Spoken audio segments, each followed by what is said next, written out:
L'interview. Professeur Michel Kazachkine, bonjour. Bonjour. Vous êtes le directeur exécutif du Fonds mondial de lutte contre le sida, la tuberculose et le paludisme. Vous êtes actuellement à Vienne, en Autriche. Un mot sur l'endroit choisi pour cette 18e conférence internationale sur le sida. Vienne, ce n'est pas un hasard. Alors ce n'est pas un choix anodin, effectivement, parce que d'une part, Vienne était la première ville où s'était déroulée une conférence sur les droits de l'homme, et les droits humains sont un thème important de cette conférence. Et ensuite, Vienne a toujours été le carrefour de l'Europe de l'Est et de l'Europe de l'Ouest. L'Europe de l'Est est la région du monde où l'épidémie du sida progresse le plus rapidement, et l'épidémie dans les pays de l'Est, et notamment toutes les questions qui ont trait à cette épidémie, comme l'accès aux soins des usagers de drogue, vont être au cœur des discussions de la conférence de Vienne cette année. Ouais, ça c'est un point important. Vous êtes l'un des signataires de la déclaration de Vienne du 28 juin dernier qui réclame justement une nouvelle approche vis-à-vis des consommateurs de drogue. L'idée, c'est que les consommateurs ne puissent plus être condamnés, quelle que soit la drogue utilisée. Rappelez-nous pourquoi cette approche est selon vous fondamentale pour éradiquer le sida. C'est ça. Alors la réduction des risques, ça consiste à regarder l'usager de drogue à travers un œil de santé publique et non pas comme un délinquant. Le délinquant, c'est celui qui trafique. Mais l'usager est avant tout quelqu'un qui, parce qu'il est exposé à la drogue, parce qu'il est exposé à l'échange de seringues, va être exposé à l'hépatite C, à l'infection par le virus du sida. Et donc ce que nous disons, c'est qu'il faut réduire ces risques pour ces personnes.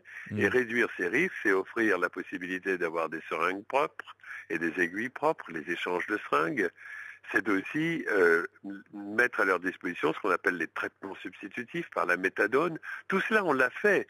On l'a fait en Europe, on l'a fait en Angleterre, on l'a fait en Hollande, on l'a fait en France.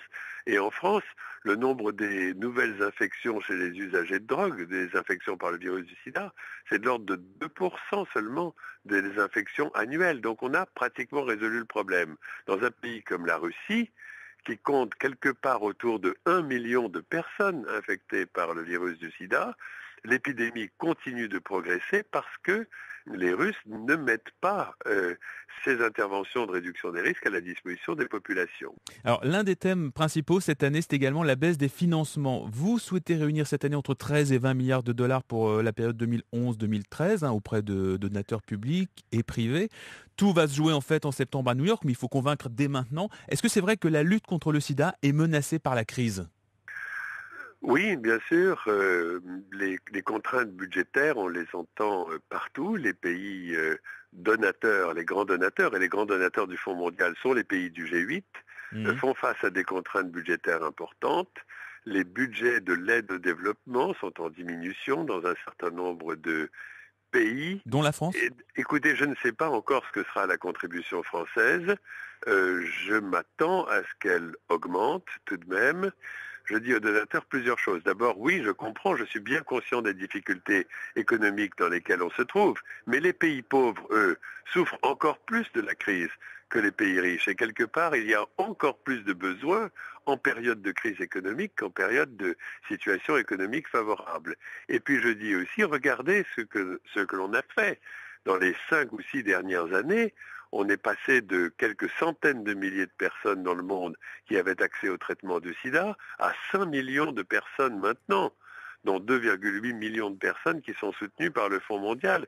Des résultats sans précédent dans l'histoire de la santé publique. Michel Kazachkine, encore un mot sur le financement. Est-ce qu'il y a des pays dont vous attendez aujourd'hui un effort particulier ? Je pense par exemple à la Chine, qui a reçu depuis le début, je crois, pas mal d'argent, 1 milliard de dollars de la part du Fonds, Oui. Et dont vous dites aujourd'hui peut-être qu'il faudrait qu'elle contribue davantage. Oui, je vous remercie. C'est une question très importante et je crois qu'elle a une signification politique importante au moment où le G20 tend quelque part à remplacer le G8 ou une partie de ce que faisait le G8 en termes de gouvernance mondiale économique.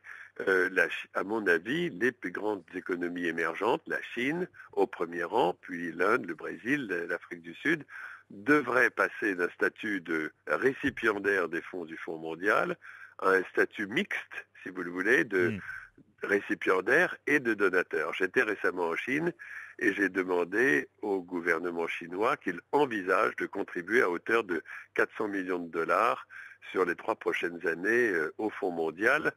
Nous avons encore quelques mois pour savoir ce que sera la décision chinoise, mais la décision de la Chine, comme toutes les décisions maintenant, à mon avis, seront politiques et devront être prises au plus haut niveau. Professeur Kazatchkine, de plus en plus, on lit qu'on se rapproche d'un vaccin. Encore au début du mois, des chercheurs américains ont révélé qu'ils ont découvert 2 anticorps naturels capables de bloquer, en labo en tout cas, la très grande majorité des souches connues de VIH et d'empêcher donc la contamination par ce virus. À combien estimez-vous le temps qu'il faudra pour mettre au point ce vaccin ? La découverte dont vous parlez est une découverte scientifique importante qui, sans aucun doute, ouvre des perspectives. Mais là, je me garderai bien de faire un pronostic sur le temps qu'il faudra pour avoir un vaccin. Les chercheurs parlent de quelques années. Oui, il va falloir des années pour le mettre au point, puis des années pour le faire parvenir. Mais vous savez, nous avons déjà les moyens de freiner l'épidémie. Les bonnes nouvelles ici à Vienne, c'est que parmi les populations les plus jeunes en Afrique, entre 15 et 19 ans, l'incidence, c'est-à-dire le nombre de nouvelles infections du sida diminue. Et dans le monde, la prévalence du sida, c'est-à-dire le nombre de personnes infectées par le virus, a diminué entre 2001 et 2009 de 17%. Donc, quelque part, avec l'accélération de l'accès au traitement, l'accélération de la prévention avec les moyens dont on dispose, la réduction des risques dont je parlais chez les usagers de drogue, bloquer la transmission du virus de la mère à l'enfant, avec tout cela, on devrait impacter très sérieusement sur l'épidémie. Je ne crois pas qu'on ait besoin dans l'immédiat d'un vaccin pour faire des avancées majeures dans la lutte contre cette épidémie. Donc c'est un bilan tout de même relativement positif que vous dressez ce matin, professeur Kazatchkine. Merci beaucoup d'avoir été notre invité sur Europe 1. Je rappelle que Merci la conférence internationale de Vienne sur le sida, c'est jusqu'au 23 juillet. On aura bien évidemment l'occasion d'en reparler sur Europe 1. Merci beaucoup, bonne journée. Merci beaucoup, bonne journée. Merci beaucoup.